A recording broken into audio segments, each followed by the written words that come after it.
All right, so let's talk about some superhero stuff for a bit, man. Right. Well, So I will kick things off with the Flash Armageddon. So last time I covered the seventh season of the Flash, yeah, and I did not enjoy it at all. I yeah. felt that the standard was just dropping, just episode by episode. It just ran for way too long. Though they did this weird thing where they will break up the season into chapters or graphic novels as they call them. They just didn't have this. They like compared to something like say Supergirl, there was like this overarching theme there. It was just all these Right. different stories, but it's just same old stuff. And quite notoriously, the visual effects boy just looked bad, laughable in my opinion. And Ricardo and I always make the joke that it's like the money just going over to Superman and Lois, like, you know what I mean? Yeah, for real. Huh? Yeah. But this one intrigued me, right? Because I'll talk about the title a little bit, right? Because yeah, it's in the vein of one of those crossover episodes, sorry, crossover arcs basically from the Flash, right? Whether it be Crisis on Infinite Earths or just the stuff prior to that, right? But it actually happens at the very beginning of the show, of the season. So it's not like midway or near the end, right? So that actually surprised me, right? Okay, so after I watched episode 1 of this proposed season, I've been watching Flash like for 5 minutes, 10 minutes per episode while my wife is watching it, and my wife is constantly complaining about it, Yeah. saying, "Wow, Why? this show is getting terrible." She's like, Getting "Just- terrible. "They should just put it down." It I got mean, it get got. yeah, she said but she's a big Flash fan, but she says since season 4 the show gone down, Yep. right? Pretty- And Yeah, that's a lot of people accurate. will tell you that. Yeah. So yeah, it kind of getting corny, so I kind of stopped watching it. Flash is trash. Yeah. I hate to see it. Yeah. Then I think I gotta take that from your Flash is trash hashtag, Yeah. right?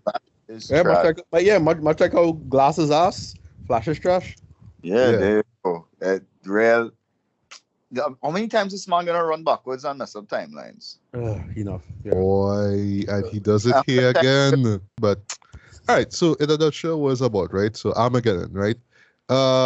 In 2031, the world apparently comes to an end, and this alien, this character by the name of Despero, I know I saw him before. Like I'm not sure if he was like he's No, yeah, part of he's- the he's- comics, right? But I was always No, yeah, wondering if he. Despero is a popular Green Lantern villain, multiple Okay. multiple DC villains, but yeah, Green Lantern. In the time, where I knew him from originally was from the DCAU. There was an episode of Justice League. Right, had that was gonna ask you if he ever Right. show up in one of the shows. Right. Yeah, he shot before, but yeah, he's a DC villain. All right. Okay. Yeah, good. Yeah, right. So he's seeing this, right? And it's Flash's fault, right? So he goes to 2021 and basically confronts Flash and tells her, well, you're responsible for all this, and my family dies and all that kind of stuff, yada yada yada. So basically he kind of wants to expose Flash for not so much a fraud, but it's like, oh, well, you're gonna be the harbinger of doom, right? And Flash is like, no, I'm not that type of person, right? But he says, you know what? Because Despero has these psychic powers, he's like, all right, I'm gonna challenge you. I'm gonna put you through these trials, basically. So think of it kind of like Hercules in a sense. And basically he's gonna show basically Despero's plan is to show Flash his true colors there, right? And it's like, oh well, look at how unstable and evil and menacing he is, and this is why you shouldn't trust him, and this is why he should be dead. And basically once that's exposed, like, yeah, Despero will kill him, right?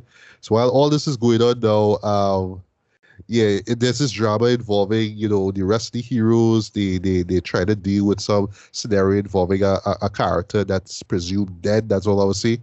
Right. So while all this is going on, Flash is just dealing with one calamity after the next, and it gets to the point where everybody thinks that even he himself thinks that he's like losing his mind there, right? And then Spoil what? it for people, because you can level it up with spoilers, because nobody is watching this shit. Well, I guess so. Okay. So the character, That's the uh That was him. He died or something, right? He's dead. Yeah, so they presume that Joe is dead now because you didn't see him in the first two episodes. Joe. So like they drop it halfway in the second episode. Like, wait, you didn't know he was dead? You know what I mean? That this is like a big twist. Like, oh my god, like wait, Barry didn't know this. And like 6 months ago he died, all that kind of stuff. And then you learn now that actually it was some shenanigans that the Reverse Flash was doing, right? So in true Flash CW fashion, the man was able to like create his own timeline now where he basically becomes Flash itself, as in the the Red Wing Flash, right? But in that timeline, in the alternate timeline, Barry is the Reverse Flash, right? So he just kind of orchestrates things in such a way that he sort of like kills sorry, not even sort of, he does kill Joe in that timeline, you know what I mean? So it will kind of spur Barry on to just be the this harbinger of the apocalypse, basically, right? But at the end of the day, that timeline's supposed to go, right? Because if you work with their rules, it's like once this particular timeline has been established, then the other one goes, right? So that's the Reverse Flash's plan there. But in between there, though, Black Lightning shows up, and this is one of the reasons why I check it out now, because I get to see post Black Lightning season 4 Black Lightning, right, show up, right? And unfortunately, he was just kind of just there to kind of help, help Barry lose his powers, basically. So he plans like, oh, well, if I don't have my powers, then I wouldn't be able to destroy the world. So, it's basically, yes, this is where we are, right? Yeah, this is where we are, right? So, yeah. Super CW and they had the goal to see, because they actually in the last season they actually forgot to bring back the whole, I forgot the name of the hall, not the Hall of Justice, sorry, but the actual hall itself where the Super Friends were, if you know what I'm talking about, the base where they were in the cartoon. The aircraft hangar. The aircraft hangar, right, in this version here, right? Because that was nowhere to be found in the last season, right? But here they bring it back up because it's an emergency, right? The only person who show up in Black Lightning, right? You see, it's Injustice, right? So basically what they have is something called the Injustice Protocol. So the plan, the idea is if one of them goes rogue, then everybody else have to do everything within their power to stop him, right? So it's a play on the Injustice, game. Yeah. Okay, that's kind of clever, but still, again, Jefferson just really had no purpose except to try to stop Flash and suck his powers, and then more or less, because it's Jefferson doing Jefferson stuff that had to motivate our hero to keep moving forward, right? But yeah, I would confess, just jumping into the review here, because the whole plan itself that Reverse Flash does is what they call a reverse flashpoint, right? I am not verse in all things Flashpoint logic, so y'all could tell me if a reverse flashpoint make any sense, but it sounds like a cool idea. I have no memory if that was an actual thing, but it sounds like a cool enough idea. It's like, if one Flash could make a flashpoint, why can't another speedster make one too? It's like, cool. Yeah. So I will give this arc credit that it's a really smart idea doing that, though. Like I honestly didn't think that it was Reverse Flash doing all this though, and it was nice seeing this guy Tom Cavanaugh return, right? It was nice seeing him there as that, right? They even do all the stuff in 2021, or was it 2021, right? They even bring in Batwoman in this as well too. Okay, the new one. Yeah, she did the new one. Yeah, she did. Okay. That's true, right? But it's the funny thing, I still haven't watched that season 2 or 3, so this is literally my first introduction to her. That's all right. Don't watch that. Oh, it's really that bad? Like, I thought it would have been much better than the Ruby Rose. That's a hard watch. Oh, okay. Wow. Okay. Wow. That's sad, boy. Yeah. So that was really interesting though, but it pretty much ends with that time, well, sorry, the real timeline being restored, and because Flash now has these, what is it called, boy? I think it's like reverse speed force, I think it's called, or whatever it is. Yeah, the negative speed force. Negative speed force, that's what it is. Yeah, so he able to suck Reverse Flash's powers, similar to like what Jefferson was doing in episode 3 now. So now Eobard Todd, has no powers apparently, and he's in Iron Heights. The end, right? But they have a little stinger, right, quote unquote, at the end, where because the timeline changed, and yes, Joe is alive and well and blah blah blah, they do this sort of shining moment where you have like this portrait photo, and it just keeps zooming in and zooming in and zooming in. You see what it is there, and it's some sort of event that took place in 2014 or whatever it was though, and you see you actually see Bart and Nora Allen show up in the photo as well too. So I guess it means that they exist in this timeline now and not, time traveling for the future like what they did in the last one. Right. It's weird, right? But you see, that right there is the problem of the show though. It's just all about all these weird ideas though, but it still comes out to the same thing. Time travel, go in the future, fix up some kind of shenanigans that somebody else messed up and come back in the real world. That's basically what it's been for like what? X amount of seasons, right? Like how much times you can see Barry, go into the future and back and all these kind of things and stopping the destruction of the world and all that kind of stuff. We see this numerous times, right? Seasons. Yeah. So which leads now, before I get to Rita, so there's a few things before I get to Rita, right? Which leads to what I kind of appreciate about this story arc here, but ultimately what disappointed me about it too. Now I appreciate the fact that it wasn't trying to be Crisis. It wasn't trying to be, okay, we're going to bring all these heroes here, and you have to give everybody the screen time, and then we have to have that final moment in the final episode where they all do the whole Avengers thing and they run towards the bad guys and look like trash because the CG is trash. They don't do that. They don't do that. They don't do it, right? However, though, I was let down because they didn't do that at the same time, right? Because I kind of missed it, though, and I just felt like the cameos just didn't work, man, because it's not just Black Lightning or Batwoman. They actually bring back Mia Smoke, you know what I mean, from Arrow, that last season, right? Remember her? Felicity and Oliver daughter in the future. Yeah, she was in it. Yeah, vaguely, right? Yeah. Ray Palmer, he showed up in the first episode. I thought he was going to be here throughout, but it wasn't. And it was just basically him talking about, oh, I don't want to do science again because I just not feeling for it anymore. Right, he left Legends. He left Legends, yeah. Right. I forgot why exactly. So it's like, okay, I have no memory of why you're here or why, what's the deal? Me too. Right. Yeah, and this is the problem with this show as a whole, though, because it just runs so long. You just forget that things happen, right? So they actually bring back Damian Dark, and then he talk about how Nora died. I'm like, wait, when she die? I don't even remember when she died. She died in Arrow, she died in Legends, or she died in Flash. I don't even know. Yeah. I don't know, right? What else? Even Mia talk about how her brother, because Felicity and Oliver had a son and daughter, right? How William got captured and he left some sort of time rune or some kind of crap like that. Yeah. I did try doing this mental legwork trying to remember that happened in the last season, because I know she was last season. Like, I don't know these things. I'm sorry. There's just so much content that goes into my brain. I just don't even know. That's the problem with that's the problem. But that's the problem with the CW stuff, is that it's so designed for fluff now. Look, they're doing this bullshit since Smallville, right? Smallville was literally, in my opinion, like 5 seasons too long.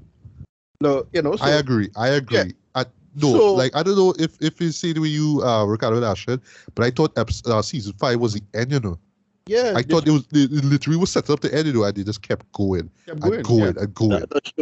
That's a show I just stopped watching, like, all of a sudden. Exactly. It's never too. So, and with Flash, I really thought they would have learned their lesson and say, all right, well, like sort out this by season 6 now, and they didn't do that. So it's like, well, I'll to catch. Enjoy. Yeah. And a few things though. Even the character Desperate didn't really do, like, they was trying to set up a lot for him to do though, but ultimately it's just, I just think you are a bad guy, you're going to cause destruction of the world, so I'm going to do my little bad guy stuff at the same time too, but you more bad than me though, so it kind of makes him kind of hypocritical at the same time though, because while Flash going through his stories and whatnot, he doing all this psychic stuff for the other characters, was specifically Cecile and not Allegra. Allegra is involved as well too, but she's not some psychic too. Allegra have some kind of weird powers. Cecile have she has psychic too. Like and actually bring back empath. Empath, that's what they call it, right? And they bring out another empath that was in the previous season of Flash. I don't even remember to help she out, and it's a lot though. But ultimately, it's like just Despero was just there because we just needed a bad guy. And then yes, as you would suspect, he does have a human form. He's played by Tony Curran. I know he so everybody. He was in Daredevil. He was in Tony Dark World. He's been in shows, right? But as usual, it's a CW show, so you had to see Despero the way how he look, with the kind of spike thing on his head, and it looks exactly how a CW villain in Flash looks. Yeah. But that's what a kind of corny look. He's like a purple, and you have an eye in the middle. He's also a third eye, and you have a third eye. Yeah. Third eye. That's the thing. Yeah, and also what is with this show, Jared, and everybody, like if you're a hero, no matter what your power is, no matter what your skill set is, everybody know how to fight, Jared. Everybody just you realize the majority of the fights is always fist fights or spin kicks and all that kind of stuff. Yeah. Like it's just one of those things you just kind of watch like, dog, everybody could fight in this show. They're like, nobody. Everybody eventually everybody know the throw punch. Everybody know how to throw punch. And the fight scenes just look the same, Jared. That's the problem. So at the end of the day, didn't love this, didn't hate it neither. Yes, it's bottom of the barrel. I appreciate it. It was trying to do something bit different. Like it wasn't as spectacular or big budgety, quote unquote. Well, I mean, in terms of incorporating all these characters, like it wasn't like a Arrowverse crossover. It was just a few characters show up here or there, but that's it, right? But other than that, though, when you title your thing Armageddon, Dread, you had people like me and Tree, like, oh my god, this gotta be real serious, and ultimately it's just run to the future, sort your mess out, come back, everything will be done. The end. And it involves you running as far, basically him running around the world, and instantly you think it's Superman the movie, right? But no, that doesn't backfill as that, right? Him literally running around the world and then making this portal and running back, everything fixed, and that's it. That's how he fixes the problem, basically. Yeah, bullshit. So I'm not even gonna read this because this is part of the overall season, though. But this have me really just less and less enthusiastic to see the rest of it, though. Because 7 was trash. The last season was trash, though. But with this arc just basically starting off, graphic novel basically kicking off your season, I went in with a little bit of expectations there. And sorry, this wouldn't met. It's just formulaic by now. It's just too formulaic. That's the problem. Characters go through the drama. Somebody has to sit them down and tell them what what all means and what it all matters. And I won't lie, just during those moments, I was just like tuning out, but I just could not care.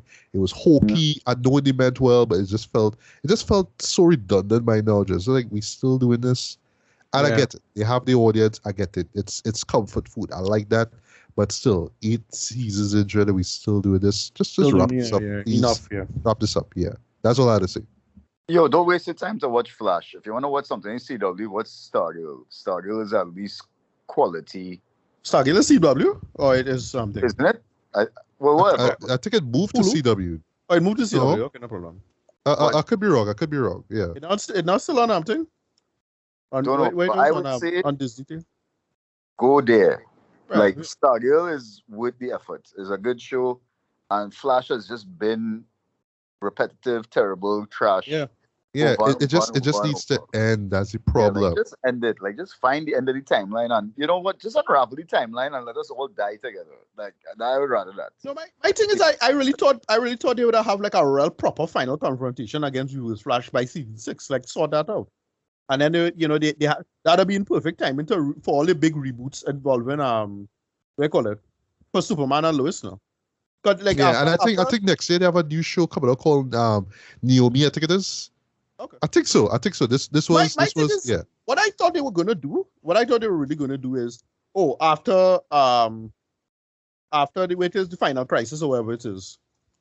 Like, by then, you you change everything and you change the format, so you have all these shows looking like the Superman and Lois show now, because like literally a new universe now, and that is why they're really looking different. Listen, a bunch of missed opportunities, John. However, agreed.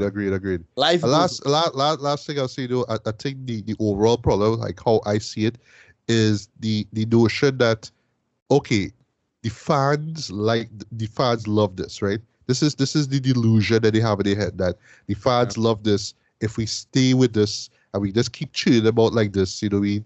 Then we have nothing to lose here. The problem is that it's just been going on for far too long, Trent. Please, dear God, let me not have another Smallville of 10 seasons or Supernatural with 15 seasons, Trent. Like, you could wrap this up. You could wrap this up and introduce other characters. Like I said before, I think we have a new one coming out next year called Naomi. I think that's the name of it, or whatever it is. But yeah, man, like you have the point. You could do that. Like, look, you know, like look, look, even Arrow, the show that kicked this whole thing off, wrapped up. So what was the problem? And it wrapped up, by the way, 7 seasons. Yeah. 7 seasons. That's what I had to say, right? But anyway,